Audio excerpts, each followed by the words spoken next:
হিন্দু ধর্মে আমরা সকলে কোনো না কোনো মন্দিরে যাই পূজা দিয়ে ঈশ্বরের আশীর্বাদ নিতে। কিন্তু আমরা অনেকেই জানি না মন্দিরে গিয়ে বা মন্দিরে যাওয়ার আগে কোন কোন বিষয়গুলি অবশ্যই মেনে চলতে হবে। নমস্কার, আমি শ্রীরাম শাস্ত্রী। শিবশক্তি জ্যোতিষতন্ত্র চ্যানেলে নিয়ে এসেছি একটি সম্পূর্ণ নতুন ভিডিও।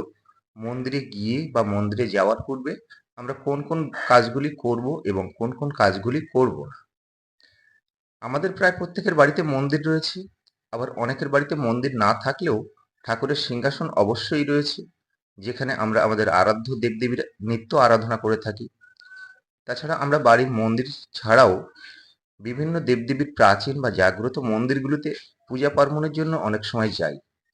কিন্তু মন্দিরে পূজা দিয়ে কয়েকটি বিষয়ে সচেতন থাকুন। এই বিষয়গুলি অনেকেই অনেক সময় ভুল করে থাকেন, ফলে ঈশ্বরের লাভ থেকে বঞ্চিত হতে পারেন। তো ফিরে আসবো মূল আলোচনায়।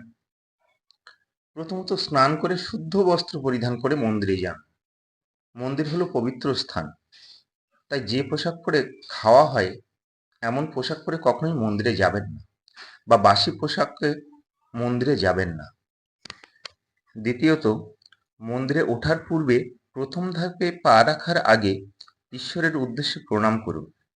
তৃতীয়ত, মন্দিরের দরজা বন্ধ থাকলে ঘন্টা বাজাবেন না।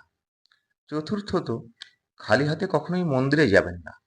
ঈশ্বরের ভোগ নিবেদনের জন্য অবশ্যই ফল, মিষ্টি, ধূপকাঠি বা মোমবাতি নিয়ে যান। মন্দিরের প্রদীপ পরিষ্কার না করে জ্বালাবেন না। ষষ্ঠত, শিবলিঙ্গে বা ভগবান শিবকে কখনোই হলুদ বা সিঁদুর নিবেদন করবেন না। সপ্তমত, ভুলেও গণপতিকে ও দেবাদিদেব মহাদেবকে তুলসীপত্র প্রদান করবেন না। অষ্টমত, ফোঁ দিয়ে কখনোই প্রদীপ, মোমবাতি বা হোমের আগুন নিভিয়ে দেবেন না।